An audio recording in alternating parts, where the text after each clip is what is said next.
An emergency landing was terribly needed on this broken Boeing 747, and the pilot, Harry, felt relieved to be so lucky to spot an aircraft carrier just ahead of them. There was no airport or even land around them, so he had no choice but to risk the landing. But there were risks involved that Harry didn't even think about. Looking back, Harry should have looked for another option. Anything would have been better than this terrible place. Just after successfully completing the emergency landing, Harry knew something was terribly off about this aircraft carrier. He kept wondering why it was so deep into the ocean, and after seeing what it was hiding, he immediately understood. Harry realized that he should have looked for other options. This was a risk to all the passengers aboard, perhaps even more of a risk than flying with one broken wing. What did he get himself into? Harry realized he had no choice but to escape. He had to think of the safety of the passengers. And after seeing what this aircraft carrier was hiding, he couldn't let them stay here any longer. He had to escape with or without the plane. But what was this aircraft carrier hiding? Why was it so dangerous to the passengers? And why did Harry regret this emergency landing so terribly? Before we start, smash the like button and make sure to subscribe if you haven't and hit that notification bell so that you won't miss any new stories. Harry flies a plane from Melbourne to Los Angeles. It's quite a journey. It's taking its toll on the experienced pilot, but unfortunately on the plane as well. While he's flying over the Atlantic Ocean, Harry notices the power of one of his wings rapidly going down. There was trouble ahead. Harry manages to remain calm as he's trained to deal with situations like this. However, he realizes that the wing might not be fixable while they're still in the air and starts to worry. The passengers seem to notice the damaged wing as well and start to grow restless. Then Harry sees something in the distance. It's the aircraft carrier looking like a safe landing spot. Well, looks can be deceiving.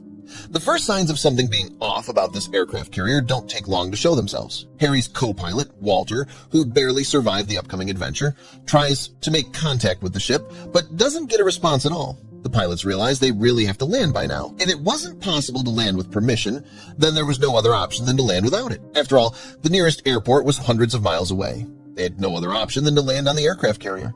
Harry starts landing the plane, which takes all the skills he has. He feels the pressure of getting the passengers unharmed on safe grounds, but realizes he has to take some risks and land at high speed. It was going to be a rough landing, and the crew of the aircraft carrier wouldn't like this. Well, not liking it was an understatement.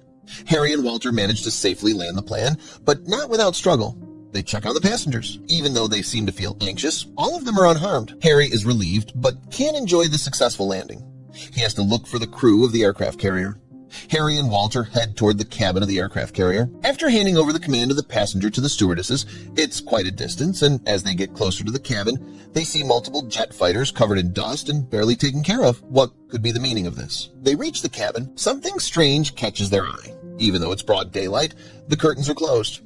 Walter knocks on the door but gets no reaction. He steps back for Harry to try as well. Harry knocks on the door and says hello, but receives no answer as well. The pilots are about to leave when something happens.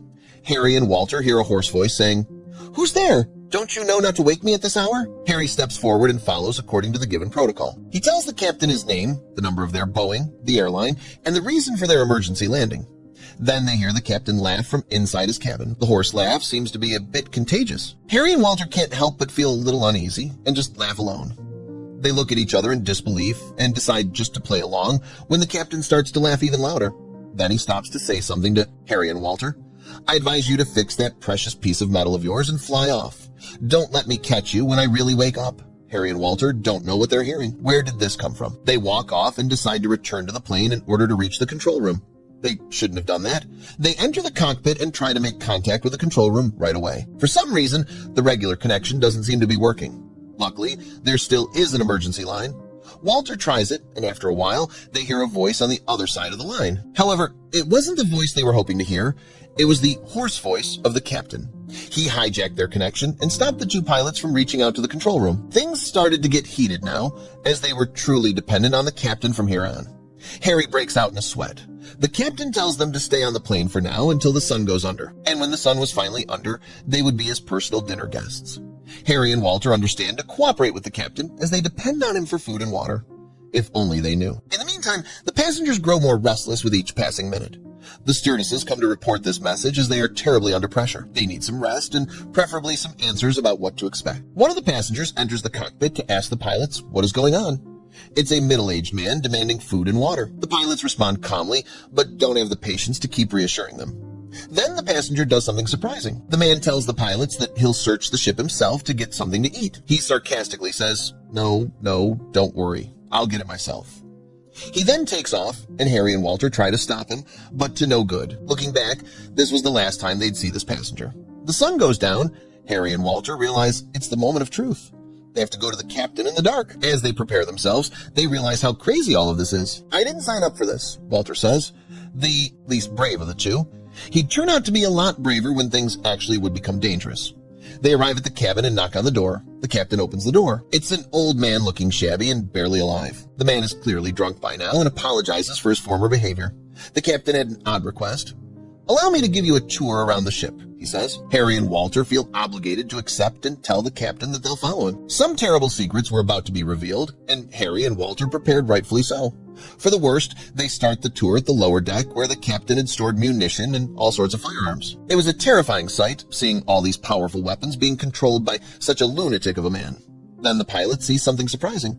They see a photo of a captain from years ago. They recognize him as a notorious escaped army leader and realize this is where was hiding for all this time. He was a terribly dangerous man. Luckily, one of the stewardesses managed to reach their home country by her cell phone. They all get rescued and the captain gets arrested.